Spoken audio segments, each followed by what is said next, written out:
Let's solve write a function. It's a Python coding challenge, and we have to determine if a year is a leap year. So they give us the conditions here. A year is a leap year if it can be divided by 4, but not by 100, unless it is also divisible by 400.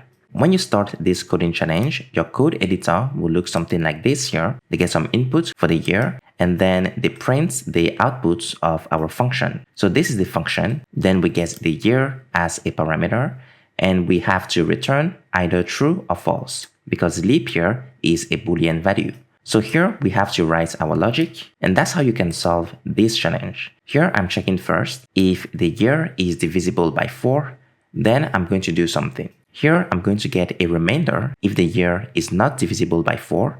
So I have to negate that so that it becomes if the year is divisible by 4. So here I'm going to check if the year is not divisible by 100, then the year is a leap year. Otherwise, I have to check if it is also divisible by 400, then I can set my variable to true. And that's the whole logic for these 3 conditions. And at the end, we simply return the value. So let's submit this code right away, and we pass all the test cases. So that's it for write a function in Python. If you like this coding challenge, please subscribe, and I'll catch you next time.